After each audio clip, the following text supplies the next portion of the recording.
it's Bethany here again. Welcome back to my channel. Today's video, I just wanted to address a question. By the way, this is my dog Kona, and it's so cold outside, so we've been letting her in, and I hope she's not too distracting. Anyway, go lay down, puppy. Good girl. She just laid down right beside me.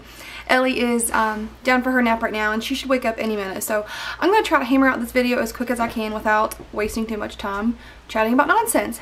But I wanted to address a question that I have gotten asked probably every day on either YouTube, one of my videos, Instagram, Twitter, whatever those things, you know, on some social media or YouTube or whatever. I have gotten asked this question at least once a day for the past probably 6 months, and Ellie is she's not even 10 months old yet. So I keep on getting asked repeatedly if and when there will ever be a baby number 2, when we're going to TTC, all this stuff. So if you're new to my channel, I struggled to get pregnant and stay pregnant for years. I had infertility for about 2 years, and I got pregnant at least once. I think I was pregnant twice.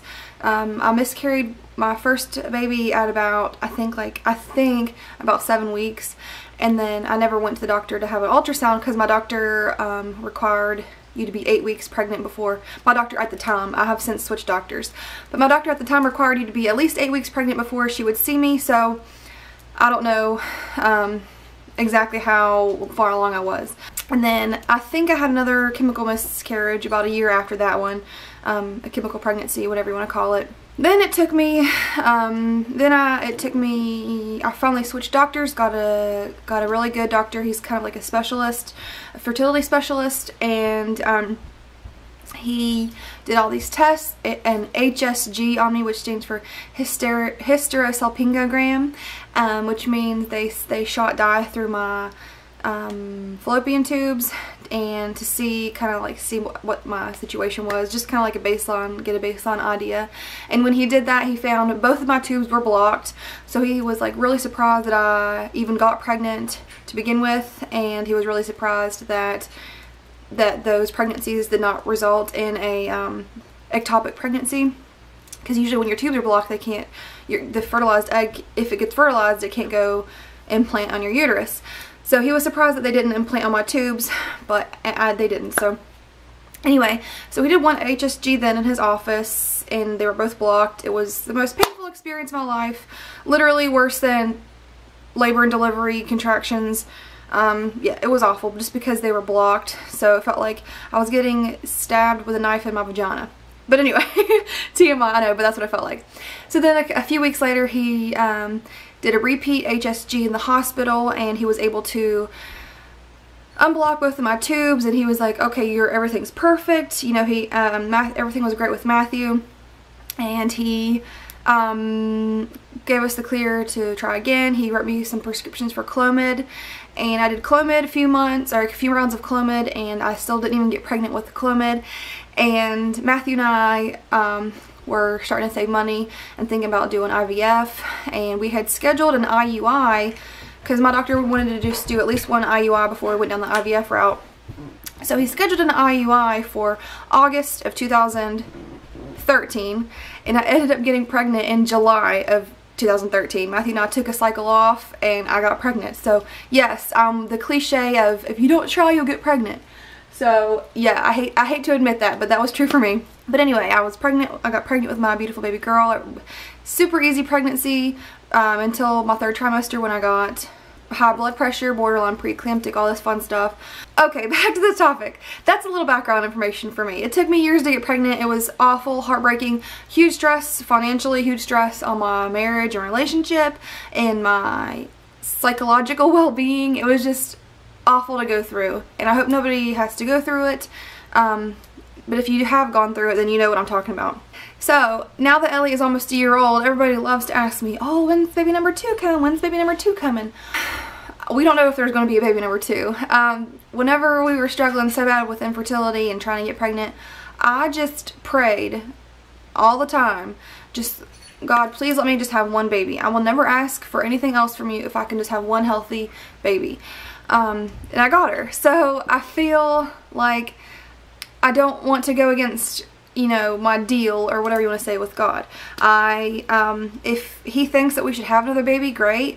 I don't want to go through Clomid again. That made me crazy. I don't want to go through fertility treatments. That it just was so much on me. Every month, hating my body, hating my, you know, cursing myself and feeling like I was insignificant, or like I felt at times that the reason I'm not going to get pregnant is because I'm not going to be a good mom.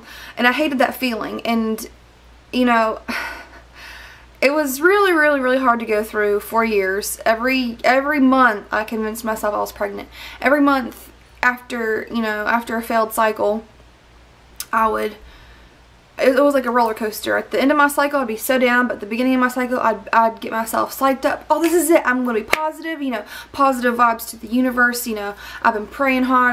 I know that it's going to happen this month. And, you know, and then it didn't happen, and it was like down again. And then every day on Facebook, there's a new pregnancy announcement of somebody's 16-year-old brother who's got some girl pregnant for the 3rd time. And I don't know. It was so hard to deal with. So we are, at least anytime soon, are we going to actively try to have another baby.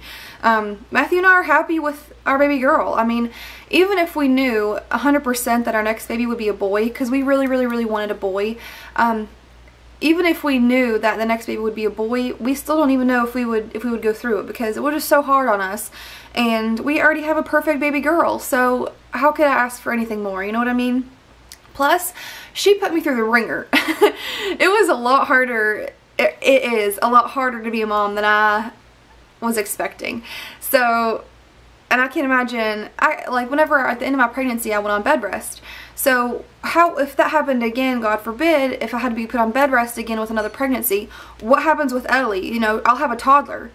So who's going to watch her? I mean, you know what I mean? Like, I don't know. There's just so many things that, some things you plan and some things you can't. And this is one of the things that we're not planning.